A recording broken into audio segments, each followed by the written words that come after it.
Bonjour à tous. Ce matin, j'aimerais partager avec vous une pensée qui est sur mon cœur et qui est relative au ministère du Saint-Esprit.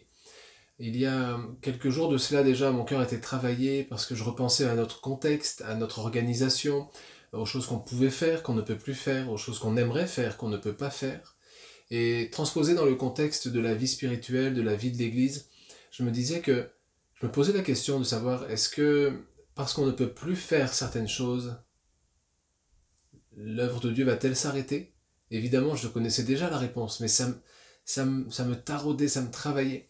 Et je me suis rappelé de beaucoup de passages, de certaines choses que la Bible disait, et je suis revenu à ce que la Bible met comme fondement sur la création de l'Église, le démarrage de l'Église, une bonne nouvelle, la parole de Dieu et le ministère du Saint-Esprit. Et la parole de Dieu n'a pas changé, nous l'avons toujours. Simplement, nous sommes isolés les uns les autres dans des endroits, dans des maisons.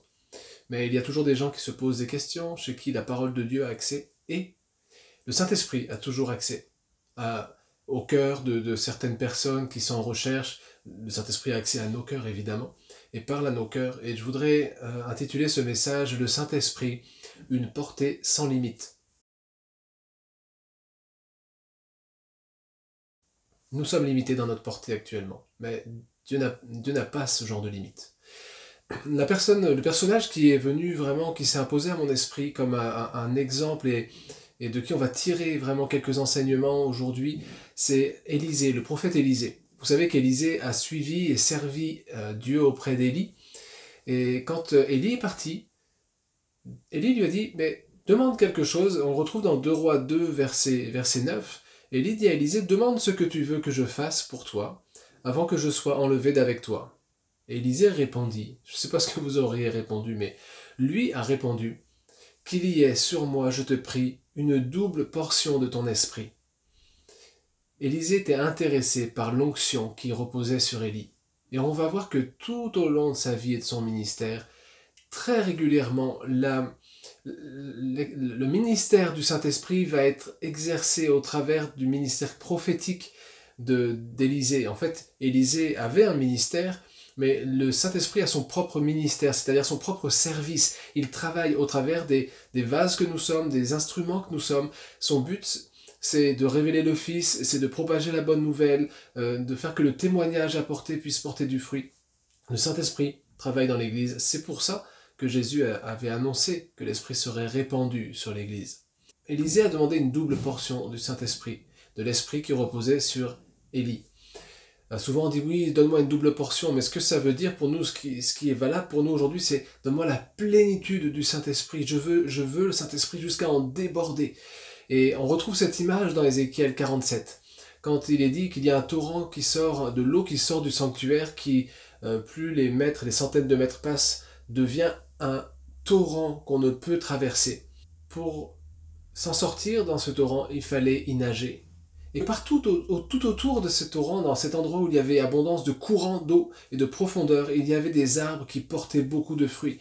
Si vous relisez Ézéchiel 47, vous verrez notamment dans le verset 12, cette histoire avec les fruits, vous verrez au verset 5, au verset 7, qu'il est question de ce moment où Ézéchiel dit il faut y nager, on ne peut qu'y nager.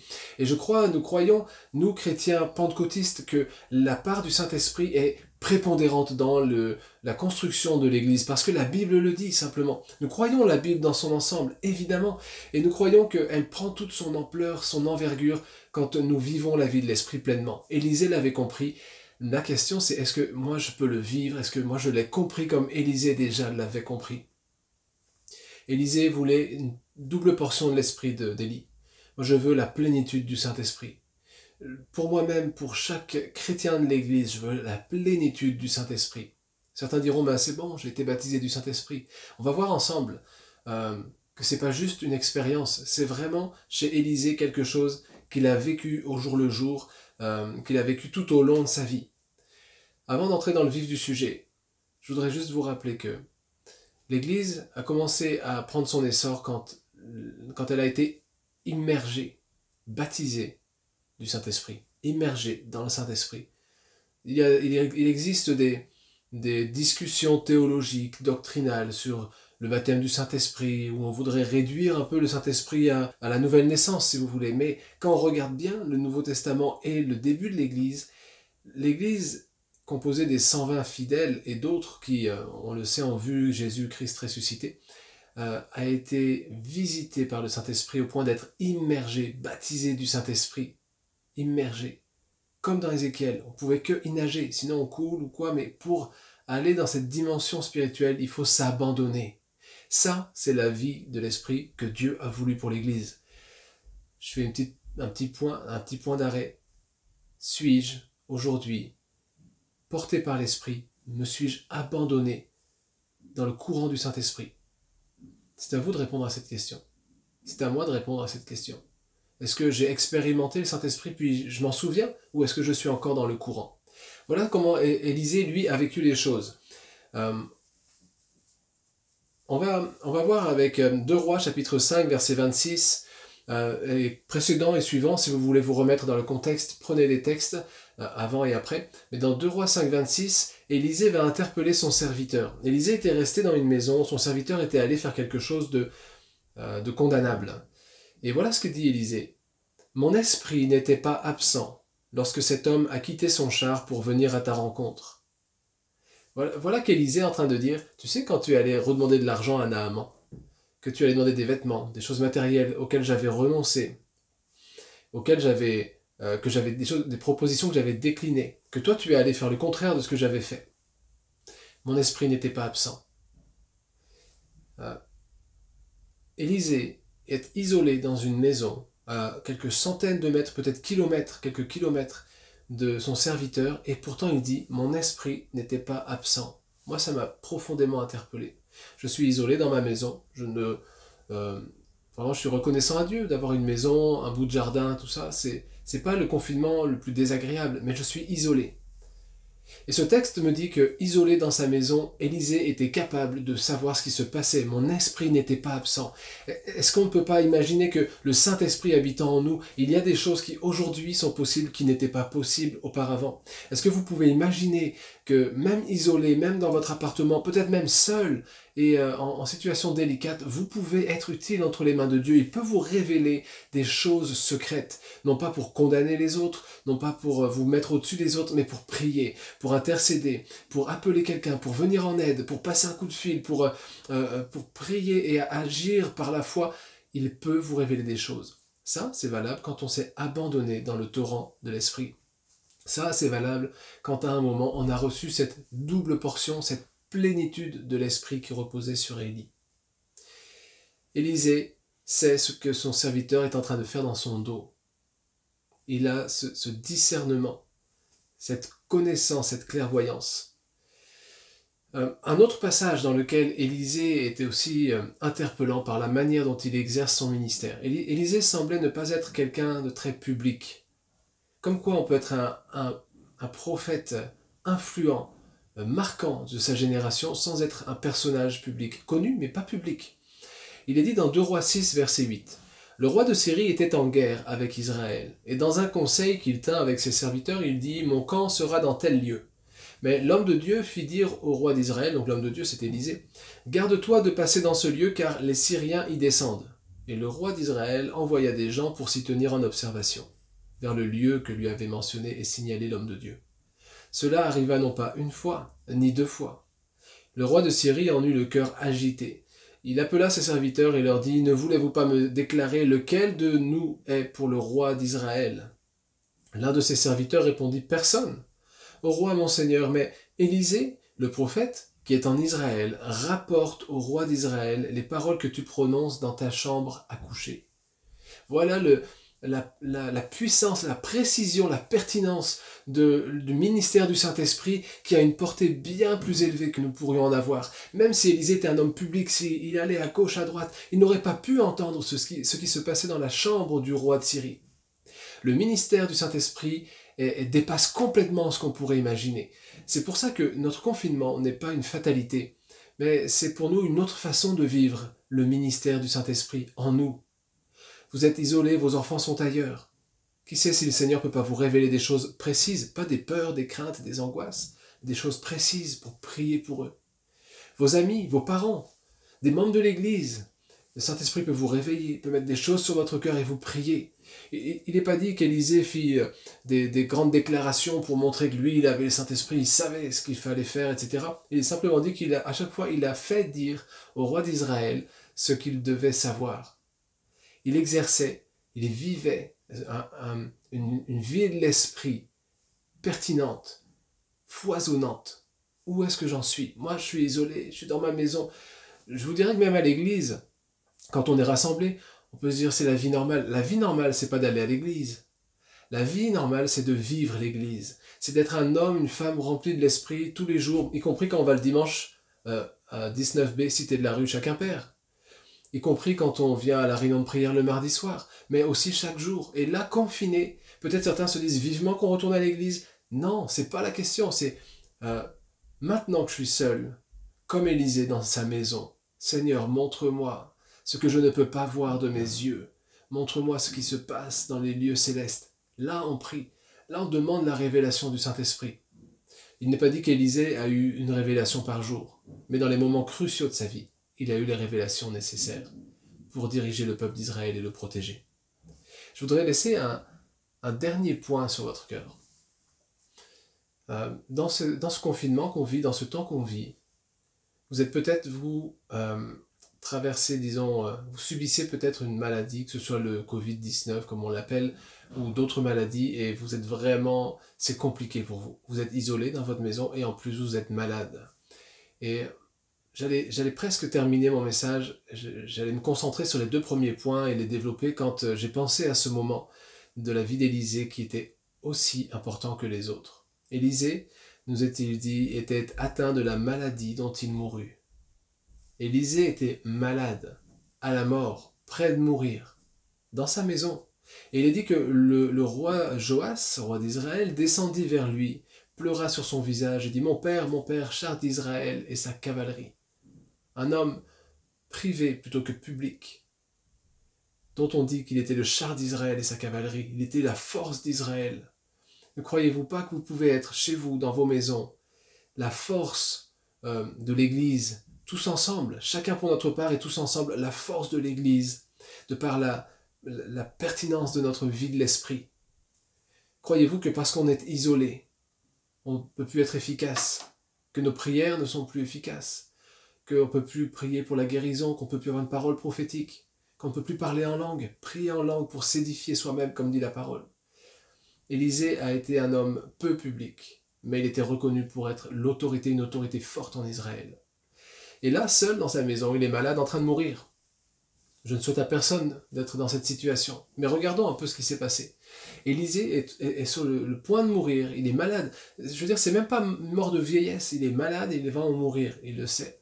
Le roi vient le rencontrer, ils parlent ensemble, et puis Élisée, sur son lit de mort, a une parole prophétique pour le roi d'Israël.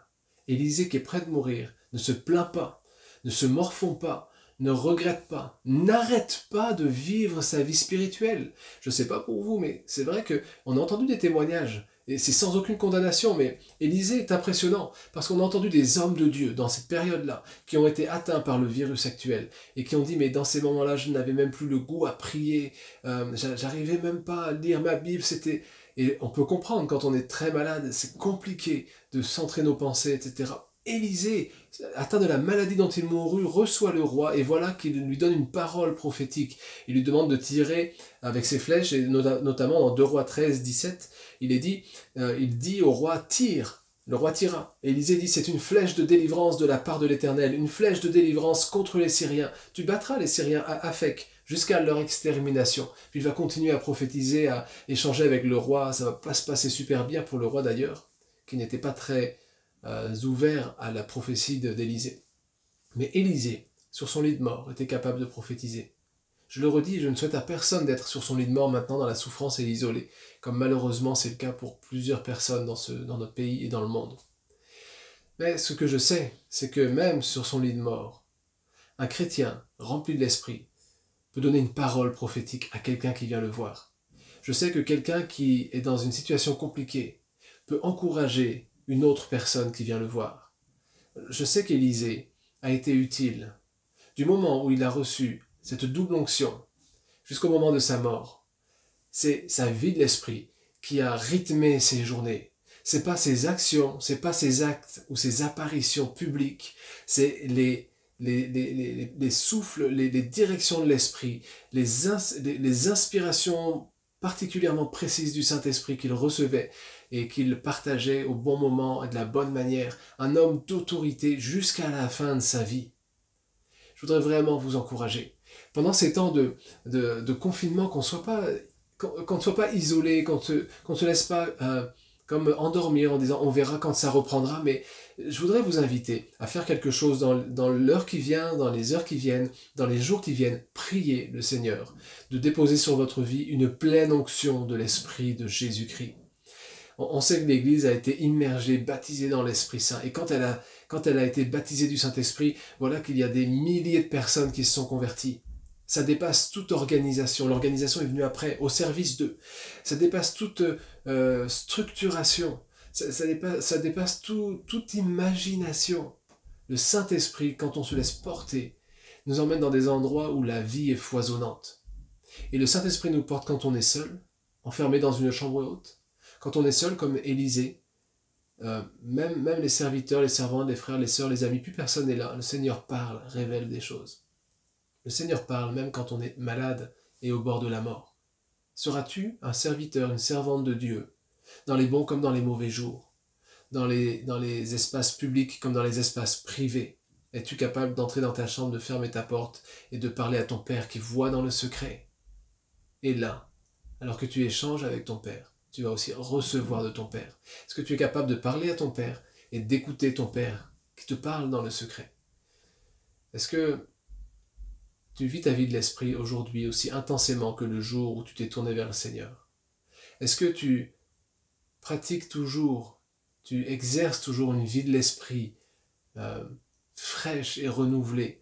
Est-ce que tu parles en langue? Est-ce que tu prophétises toujours ou pas encore, mais peut-être un jour? Est-ce que tu demandes le don de prophétie comme la parole de Dieu nous y exhorte? Est-ce que la vie d'esprit est une réalité pour toi, ou est-ce que ce qui a compté pour toi, c'était une organisation? Dimanche, c'est le culte, le mardi, c'est la prière, le mercredi soir, je prends un temps avec ma famille, je ne sais. Est-ce que tu es toujours vivant spirituellement? Est-ce que tu es vivant spirituellement, même isolé, même confiné? Je voudrais terminer et prier avec vous, parce que cette question est cruciale. On s'est souvent posé la question, on se pose la question, comment sera l'après-crise? Je crois que il n'y a pas beaucoup de choses à changer dans nos fonctionnements, enfin c'est mon sentiment. Mais il y a une chose à mettre en avant davantage, c'est la vie de l'esprit. C'est le fait qu'il faut qu'il y ait une pertinence spirituelle dans nos actes, dans notre façon de vivre. Je ne parle pas de l'organisation de l'Église, je parle de nos vies chrétiennes, afin que là où tu es, tu sois une lumière, afin que dans ton lieu de travail, tu n'aies plus peur d'annoncer Jésus au bon moment, d'une manière inspirée, vous savez, le bon mot que le Seigneur t'inspire au bon moment, afin que dans ta famille, même quand c'est difficile, tu puisses garder le témoignage de l'Évangile, afin que tu puisses te taire quand il faut te taire et parler quand il faut parler, qu'on puisse avoir une vie de l'esprit renouvelée. Le reste peut rester comme c'était. Ce qui fera la différence, c'est pas notre organisation, fut-elle la meilleure. C'est pas la qualité de nos intervenants, des interventions, etc. C'est la vie de l'esprit, au sein de l'Assemblée, au sein de nos familles et dans ton cœur. Seigneur, je te prie de tout mon cœur pour l'Église de Quimper, réunie par l'Esprit mais dispersée dans les maisons. Je te prie, Seigneur, de venir visiter maintenant celle qui fait le constat pour lui-même que sa vie spirituelle a vraiment régressé.